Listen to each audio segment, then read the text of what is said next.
Hi, this is Kowski for AP Gov Review, and in Unit 3, Part 1, we'll be looking at the elections unit.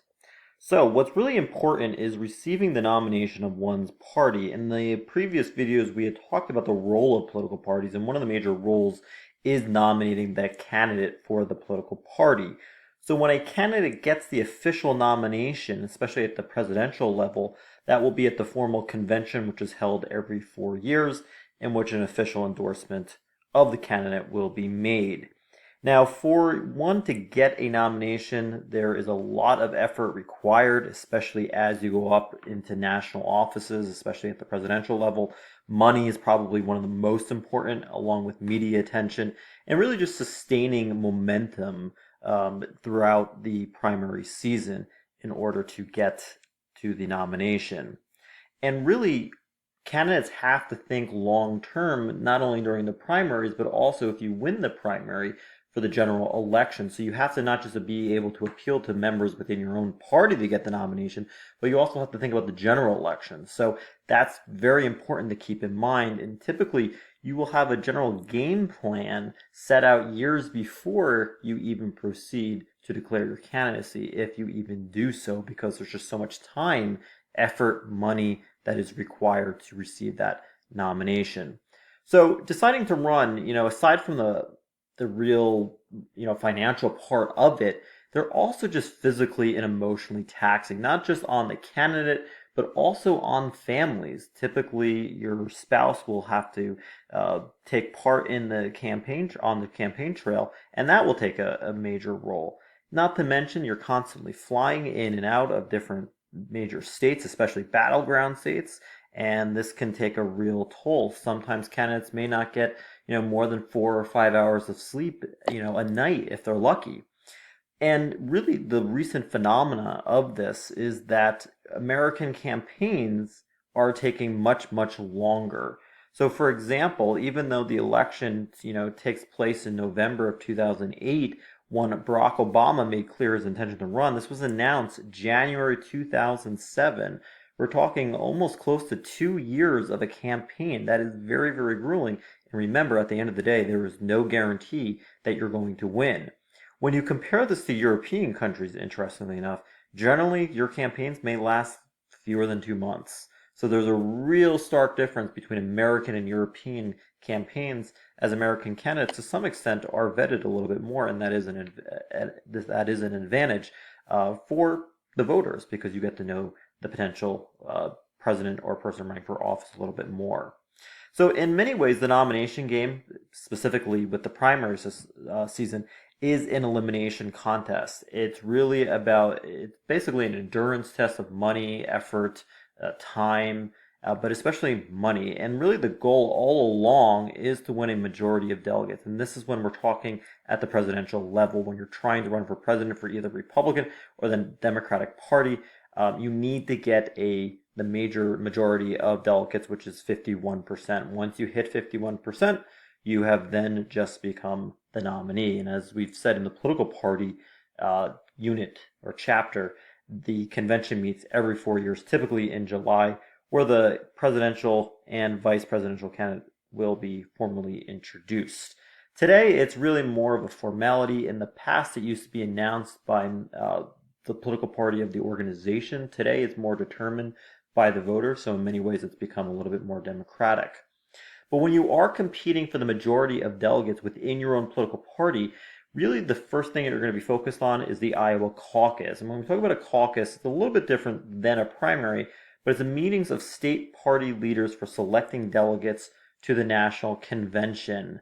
Oftentimes, you meet in gymnasiums, at schools, and you'll be in a room, and it's very democratic in many ways, that you go to the side of the room that the candidate you support the most, and that's ultimately how it's going to be determined.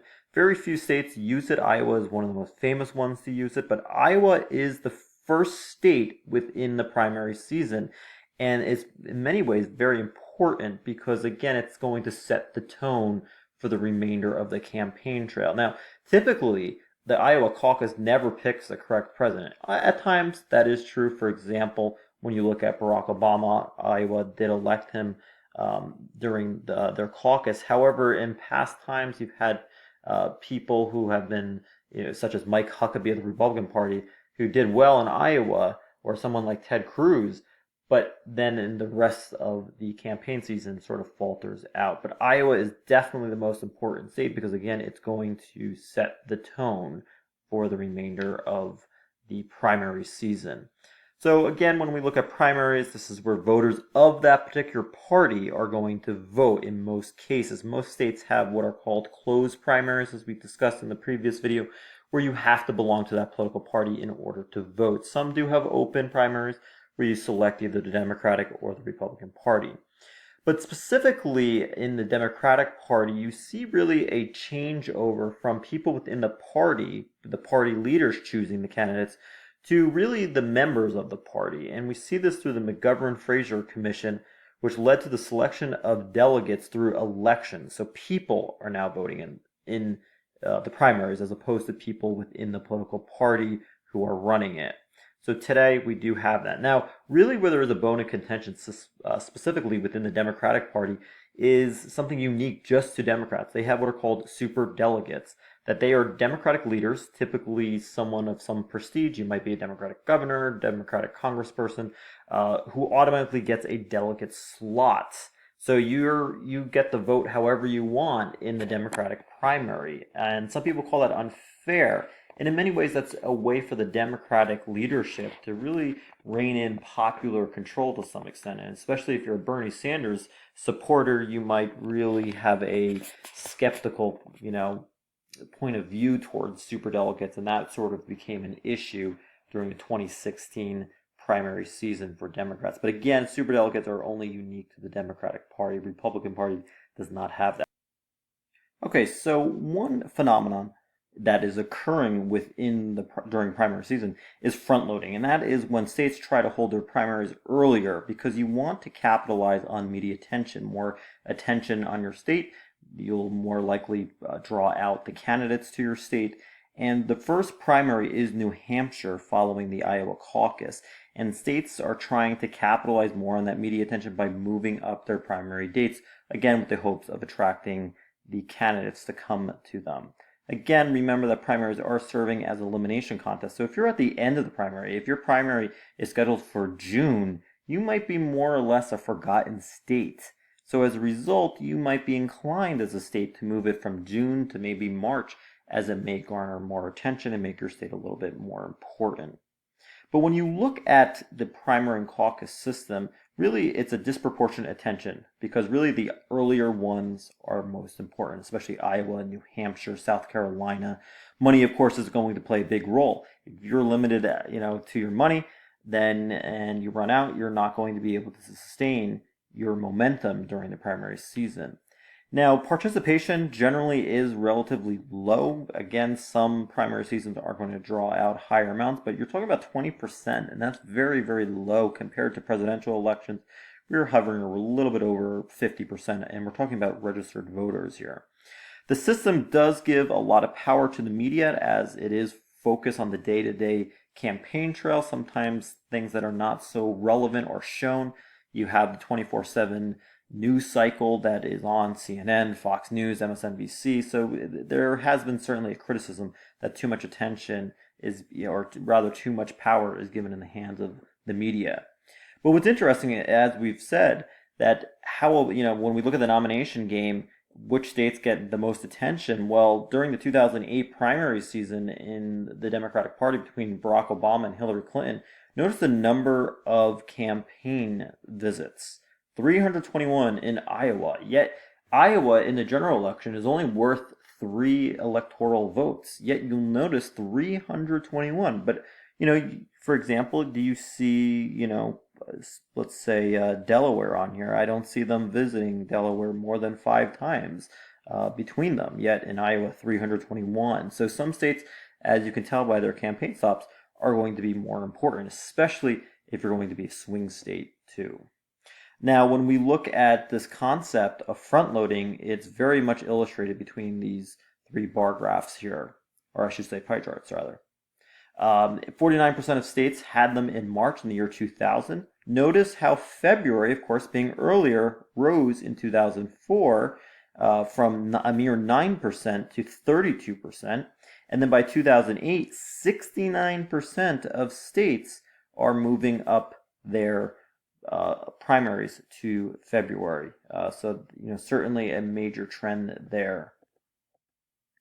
Now, the conventional send-off during the national conventions are very big for rallying points for parties. It shows a lot of unification, especially when previous candidates have dropped out. Oftentimes, they will provide an endorsement. You have several keynote speakers. It could be people within the political party. It can also be people who have garnered media attention over the past few years who are notable speakers. They'll also lay out their party platform, really what are the goals for the next 4 years if that person becomes the president. And you see that, even on the second day of the convention. And then on the third and fourth day is the formal nomination of the president and the vice presidential candidates. Typically, both will give a speech, the presidential candidate, rather, being on the last day. So what is interesting is when you look at coverage, it used to be very, very big. Keep in mind, you had very few channels. You had your major networks of CBS, NBC, and ABC, so you didn't have many other channels to compete with. But over time, you've noticed that it has gone down quite dramatically, really, from the hours of convention coverage from about 180 hours down to a mere 25 hours. So really less attention is being given on television. But nevertheless, with technology, these campaigns have really changed, and one person who has really capitalized on it was President Obama in 2008, not just using direct mail, which had been a very generic way of reaching out to voters, but also trying to, garner media attention. What is interesting in terms of marketing this candidate is that you have to use everything disposable to you, not just direct mail, not just free media coverage, but also you have to look at using things from the internet, creating a campaign website. I mean, these are all very important things, especially as the internet was exploding in 2008. When you are organizing a campaign, you will hire somebody with experience, typically, who has been a campaign manager. You need to also be very, very focused on fundraising. That's extremely important. Media consultants, what to say, how to dress. These things do matter, along with the everyday logistics, and also getting a research staff. What policies are going to be important with the American people, especially when you're going from state to state. What's important to Iowa voters as compared to Florida voters? You have to be very, very ready. Now, should you make a gaffe or should some controversy occur, having a press secretary is always important to sort of spin that.